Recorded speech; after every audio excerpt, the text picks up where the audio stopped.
네. 대선 레이스 시작되면서 야권 유력 주자들의 움직임도 빨라지고 있습니다. 자녀 임기 6개월 남겨놓고 감사원장직에서 사퇴를 했던 최재형 전 원장, 국민의힘에 전격 입당해서 새 불리기에 나서고 있는데요. 캠프에서 상황실장 맡고 계십니다. 김영우 전 의원 연결해 최근 상황 좀 여쭤보도록 하겠습니다. 안녕하십니까? 안녕하세요. 반갑습니다. 네네. 최재형 전 원장의 캠프가 구성돼 가고 있고 명칭이 최재형의 열린 캠프 이렇게 정해졌다고 들었습니다. 어떤 그렇죠. 분들이 활동하고 계십니까? 최재형의 열린 국민 캠프인데요. 네네. 네, 저희는 정말 이제 바닥에서 시작을 하고 있어요. 예. 감사원장직에 있다가 사퇴를 한 지 뭐 17일 만에 이제 입당도 하고 막 이렇게 됐는데, 네. 그동안에 뭐 정치인과의 그 접촉이 없었잖아요. 네. 원장님이. 그러다 보니까 제가 이제 최초로 들어와서 보니 이제 캠프를 만들어야 되는 상황입니다. 그래서 네네. 말 그대로 열려 있고요. 훌륭한 분들 많이 모시려고 애를 쓰고 있습니다. 그럼 지금 초기 단계입니까? 아니면 일정 정도 구성이 지금 진행되고 있는 상황입니까? 아주 초보적인 단계예요. 그래서 대언론 공보 메시지 같은 거, 네. 이런 최소한의 팀으로 지금 운영이 되고 있는데, 이제 앞으로 뭐 경선 대비해서 또 이제 여러 가지 그 출마 선언이라든지 후원의 조직이라든지 등등등등 대선이라고 하는 게 얼마나 그 큰 프로젝트입니까, 사실. 네. 그런 거 하다 보니까 좋은 분들 많이 필요합니다. 예. 김영우 의원께서는 최재형 전 원장과는 어떤 이전부터 관계가 좀 있으셨나요? 특별히 없었어요. 예. 없었고, 하지만 최근에 이제 한 2차례 정도 깊이 있는 그런 그 대화를 나눌 기회가 있었거든요. 네. 그래서 제가 아주 최재형 감사원장님에게 홀딱 반했습니다. 빠지셨어요? 네. 어떤 부분에 빠지셨습니까? 그러니까 말씀을 나눌수록, 예. 보통 정치인들은 다른 사람 얘기 잘 안 듣습니다. 네. 근데 이분은 정말 제 얘기에 경청해 주시고, 그리고 이제 여러 가지 세상 돌아가는 얘기를 하는데 어려운 분들에 대해서 참 따뜻한 마음을 가지고 계시다. 그리고 평생을 봉사해 오시고 헌신해 오신 분이더라고요. 네. 예, 그리고 뭐 할아버님도 훌륭하시고 아버님 또 작은 아버님들 또 가족들 모두가 육군, 해군, 공군, 해병대, 뭐 장교, 뭐 부사관, 아이고. 정말 병역을 너무나 훌륭하게 너무나 사실은 당연한 건데 병역 이행이라는 게. 네. 병역 명문가고요. 그다음에 아버님은 특히 최영섭 대령님은 뭐 많이 알려주셨습니다만은 6.25 전쟁 때 이제 바다를 지키신 분인데요. 네. 훌륭하신 분이에요. 그래서 이런 정도의 투철한 애국심이 있으시고, 그다음에 또 헌법 정치인이나 법치주의에 대해서 확고한 신념과 또 실력이 있으시고, 또 어려운 분들에 대한 이런 배려, 예. 이런 게 있으시면 이제는 이런 분들이 정말 신뢰하고 믿을 수 있는 대통령감이다. 네. 뭐 범생이 그래가지고 많은 분들은 이 범생이가 대통령 될 수 있냐 그러는데, 범생이가 대통령이 돼야 되는 시대입니다. 예. 그러면 그런 만남 자리를 가질 때가 감사원장직 유지하실 때 이미 만나셨습니까? 감사원장직 사퇴하기 직전에는 세상 얘기할 수 있는 사적인 모임이 있었어요. 예. 그때는 뭐 대통령의 대자도 말씀을 못했죠. 그리고 이제 또 상 당하시고 나서 네. 그때 이제 본격적으로 많은 말씀이 있었죠. 알겠습니다. 국민의힘에 입당하지 않았습니까? 네. 근데 이 부분에 대해서 감사원장인데 네. 자녀 임기 남겨놓고 사퇴를 했고 또 사퇴한 지 17일 만에 야당으로 가더라. 네. 이거는 좀 여러 가지 감사원의 중립이라든가 독립으로 판단해 봤을 때는 문제가 있는 행보가 아니냐라는 지적에 대해서 어떤 입장이실까 궁금합니다. 자연스러운 과정은 아닙니다. 분명히. 네. 예. 그러나 윤석열 전 총장도 검찰총장직에서 사퇴하고 지금 야권의 가장 강력한 대선 후보가 돼 있고요. 그렇죠. 또 김동연 전 경제부총리도 다 문재인 정부에서 임명받았던 현 정부에서 임명받았던 공직자인데, 네. 또 무슨 여로 갈지 야로 갈지는 모릅니다만 어쨌거나 이제 대통령 선거 이제 나올 듯하고 네. 또 최재형 그 전 감사원장도 임기를 마치지 못하고 지금 야권 대선 후보가 되겠다고 나오셨단 말이에요. 네. 그러니까 국민들은 자연스럽게 생각하지 않을 수 있는 분들도 있으나 과연 이런 상황이 왜 벌어졌을까? 네. 오히려 사실 저는 문재인 정부와 여권에 계신 분들은 왜 이 같은 일이 벌어졌는지 먼저 좀 자성을 해봐야 되지 않는가라는 네. 생각이 들고 그런 고민은 있었죠. 임기를 마치는 것이 중요하냐. 네. 근데 그거보다는 오히려 감사원의 중립성, 독립성을 앞으로 지키기 위해서도 네. 오히려 자리를 그만두고 이 곳곳에서 무너지고 있는 그 법치 또 헌법 정신을 바로잡는 게 더 중요하다는 판단이죠.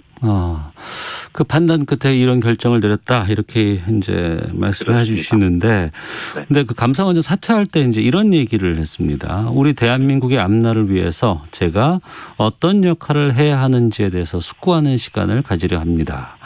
네. 이렇게 밝혔는데, 이 어떤 역할을 해야 하는지, 이 역할이 대통령으로 바로 되는 것인지 아니면 국민의힘을 통해서 어떤 정권 교체에 힘을 싣는 부분까지 가야 되는 건지 여러 가지 방향성이 좀 안 보이거든요. 어떤 쪽으로 생각하고 계시는지요?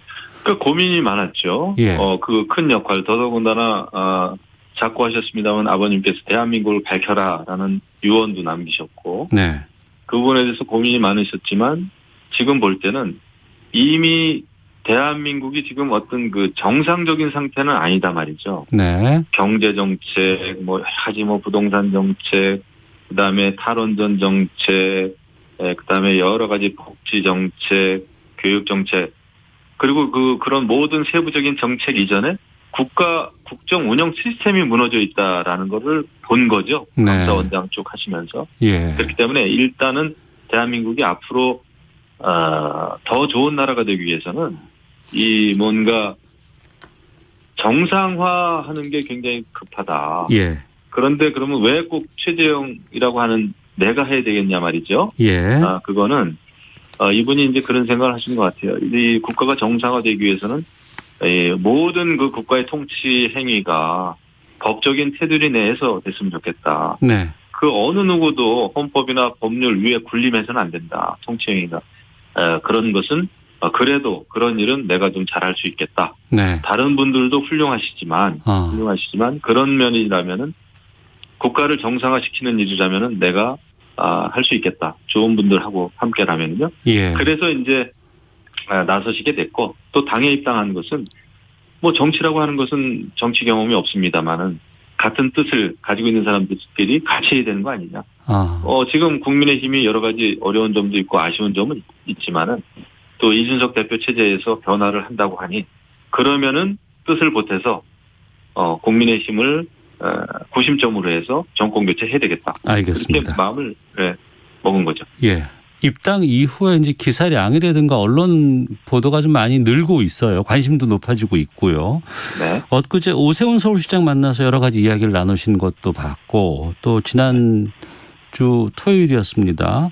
부산 찾으셨는데 하천변 쓰레기 줍기 봉사활동 이런 것들 이제 민생행보로 활동하시는 것도 이제 네. 보도가 좀 나갔는데 입당이라든가 봉사활동이라든가 캠프 구성 이런 움직임들이 가시화는 되곤 있지만 최재형 정치인으로서의 앞으로의 무슨 여러 가지 어떤 공약이라든가 계획, 메시지 같은 것들은 좀 잘 드러나지 않는다라는 지적도 있거든요. 김영우 의원께서 워낙에 공보 전문가시고 또 삼선의 정치인이시기 때문에 이 부분에 대해서도 좀 입장이나 조언 같은 것들도 해 주셨을 것 같습니다. 어떤 쪽으로 갈 계획이십니까? 많은 얘기 나누고 있고요. 예. 저뿐만 아니라 같이 함께하는 분들하고 얘기를 많이 하고 있는데 제가 보기에는 최재형 그 원장님은 지금 이제 정치 경험이 없다고 그랬잖아요. 예. 근데 이분은 이제 그런 생각을 하시는 것 같아요. 정치 경험은 없지만 지금 우리 시대가 안고 있는 그 숙제들, 과제들이 있잖아요. 풀어야 될. 네. 그건 경제 문제도 있고요. 정치 개혁의 문제도 있고요. 산업 구조 개혁의 문제도 있을 거고 또 여러 가지 그런 그 개혁의 과제가 있을 텐데 이런 과제를 풀기 위한 그 정치 철학 네. 중요하다고 보시는 것 같아요. 그러니까 정치 경험보다는 지금 이 시대에 필요한 것은 정치 개혁이고 그 정치 개혁의 핵심은 그 국민의 의사에 따르는 거죠. 네. 그러니까 이게 이제 지금 보면은 우리가 다들 국민들을 위한다는 정치를 하지만은 사실 상당 부분 국민을 분열과 갈등으로 몰아넣고 네. 그 진영으로 나뉘어서 또 파퓰리즘 정치를 하고 있는 게 현실 정치거든요. 네. 근데 그거보다 이분 최재형 원장님 생각은 좀 더 솔직한 정치를 했으면 좋겠다. 솔직한 정치요? 예, 솔직한 정치. 그건 뭐냐? 우리가 할 수 없는 것은 할 수 없다고 얘기하자. 또 국민들이 고통을 나눠줘야 될 사안에 대해서는 이것은 우리가 고통을 나눠줍시다라고 솔직하게 얘기하자. 예. 하지만 모든 국민들이 열심히 일하면 그래도 희망을 가지고 오늘보다 내일이 나아진다는 또 확신을 갖게 하자. 그러기 위해서는 국가 시스템 이런 것을 좀 정상화시켜서 네. 이제 기회를 드려야 된다는 거죠. 네. 네, 그런 게 이제 가장 큰 핵심이 될 텐데 이런 내용들은 이제 출마 선언문에 잘 담을 예정입니다. 그래서 특히 청년들은 지금도 어렵지만은 이 지금 정도의 이런 여러 가지 그 재정 건전성의 문제 또 이런 거 국가 부채 문제 이런 거를 볼 때는 청년들은 미래에도 커다란 짐을 짊어질 수밖에 없기 때문에 네. 이래서는 대한민국의 미래가 없다. 그리고 청년들에게 공정하게 경쟁할 수 있는 기회를 줘야 되는데 그거조차 없단 말이죠. 특히 어려운 청년들은 더 하고요. 네. 그래서 이제 그런 데 관심이 많습니다. 알겠습니다. 아무래도 지금까지는 입당한 상황인 당원이고 아무래도 이제 구체적인 정치적 메시지 같은 것들은 이제 대선 출마 선언문 자리에서 아마 공식적으로 발표가 될 것 같은데 이 시기는 언제쯤으로 지금 예정하고 있습니까? 지금 사실 걱정입니다. 이제 또 올림픽도 시작되잖아요. 예. 그렇기 때문에 이제 관심 받기도 참 어렵고 한데. 주목도가 좀 있어야 되니까. 예. 아주 그냥 후발주자라 시간은 없고 그래서 걱정은 됩니다만은 늦지 않도록 네. 7월 안에는 해야 되는 게 이제 내부적인 목표입니다만은 뭐 최선을 다해서 좀 준비해 보겠습니다. 알겠습니다. 앞서서 이제 정치권으로 나서는 여러 가지 인물들을 비교해 주시면서 윤석열 전 총장이라든가 김동연 전 부총리를 언급해 주셨는데 말씀하신 것처럼 현 정부에서 직책을 갖고 있었던 분들이었고 또 다들 정치는 처음 이제 시작하시는 부분인데 김영우 의원께서 보셨을 때 지금 아무래도 거론되는 인물 가운데 경쟁이라고 할 수 있으면 또 윤석열 전 총장이 아닐까 싶거든요. 그렇죠. 네. 근데 윤석열 전 총장 같은 경우에는 일찌감치 뭐 출마 선언도 하고 활동을 하고는 있습니다만 당에는 아직 안 들어가 있는 상황인데 네. 최근에 여러 가지 메시지 같은 것들이 좀 삐걱된다라는 또 분석들도 나오곤 있습니다. 네. 김용우 의원께서는 이 행보들을 어떻게 판단하고 계세요? 워낙 정치가 어렵죠. 그러니까요. 네. 이게 무슨 공조직도 아니고요. 예. 의사소통, 의견의 그 합의를 이뤄내는 과정이 너무나 어렵죠. 근데 이제 윤석열 전 총장은 그래도 저희에 비해서 일찍 출발을 한 셈이기 때문에 네. 우여곡절은 있으나 앞으로 또 잘하시리라고 생각을 합니다. 그리고 네. 어려운 가운데 그래도 먼저 치고 나오셔가지고 정권 교체의 깃발을 들었기 때문에 저희는 잘하고 계시다. 또 힘을 합쳐야 될 시기가 오겠죠. 저희랑 네. 그날이 빨리 오기를 기대합니다. 아무래도 각자의 위치에서 가장 전문적인 활동들을 오래 하신 분들이긴 하지만 정치적인 입장에서는 좀 초보의 느낌이 있기 때문에 게다가 네. 정치인 같은 경우에는 발언 하나하나 행동 하나하나 사진 하나하나가 다 메시지 아니겠습니까? 근데 이 부분에 대해서도 지금 조언 같은 거라든가 여러 가지 이런 것들이 지금 공유가 되고 있으세요?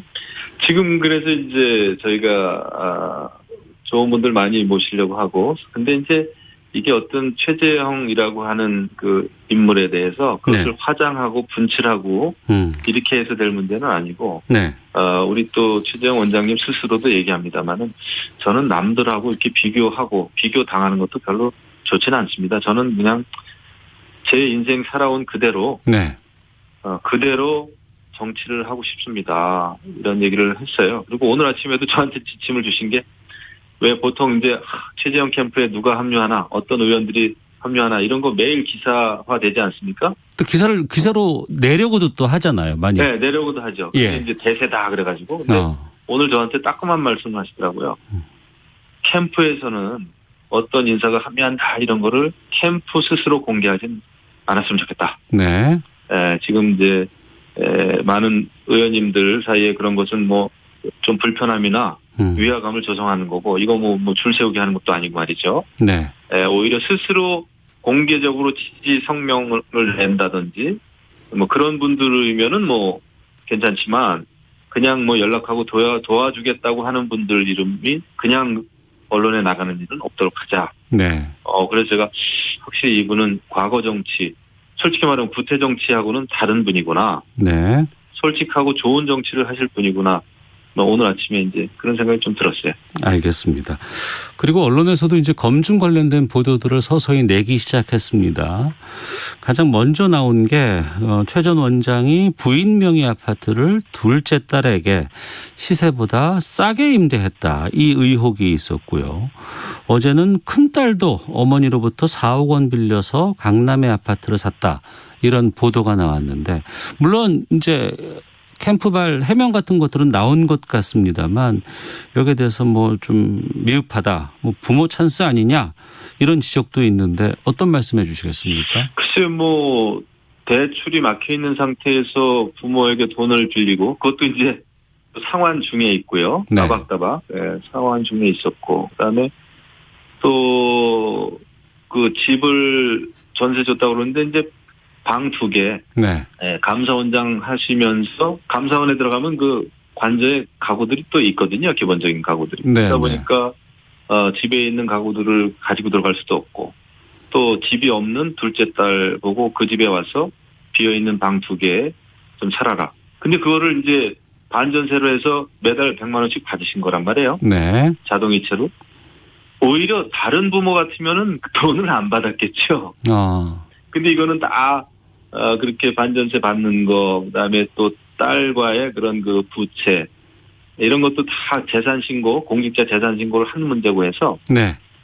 전혀 문제가 안 되는데 오히려 이런 거는 다른 부모들 같으면 이런 것도 안 했을 텐데 이걸 뭐 어떻게 보면은 철저한 분이니까 이런 걸 다 이제 공직자 재산 신고할 때 신고를 했던 거고 관보에 또 다 게재가 된 문제이기 때문에 이게 전혀 문제는 안 돼요. 근데 이거를 이제 부모 찬스다라고 비판하면은 저희로서는 뭐 더 이상 드릴 말씀이 없습니다. 그거는 보는 분의 시각에 따라서 다른 거니까. 하지만 이 점에 대해서는 더 이상 설명할 길이 없어요. 어떻게? 알겠습니다.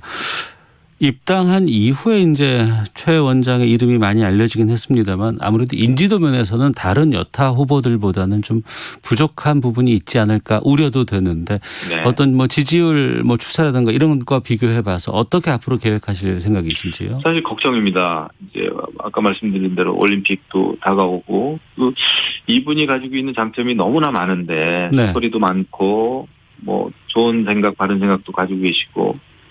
근데 무슨 뭐 한두 가지 쇼를 한다고 그래서 이게 극복이 되는 게 아니지 않습니까?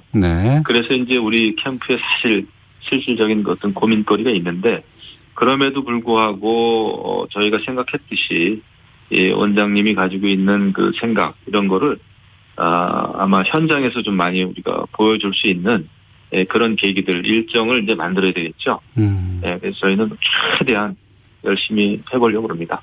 알겠습니다. 시간이 한 30초 정도 남아있는 것 같은데 청취자 여러분께 좀 하고 싶은 말씀 있으시다면요. 네. 우리 시청자 여러분, 청취자 여러분 정말 지금 훌륭한 많은 여야의 대선 주자들이 나와 있습니다. 열심히 경쟁하고 있는데요.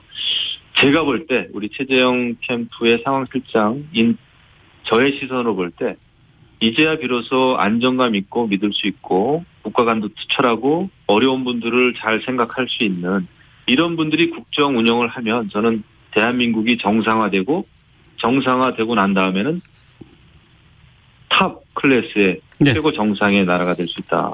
생각합니다. 알겠습니다. 지금까지 최재형 캠프의 상황실장 맡고 있는 김영우 전 의원과 함께했습니다. 말씀 고맙습니다. 감사합니다. 예. 자, 이어서 교통 상황 살펴보고 돌아오도록 하겠습니다. 교통정보센터의 김민희 리포터입니다.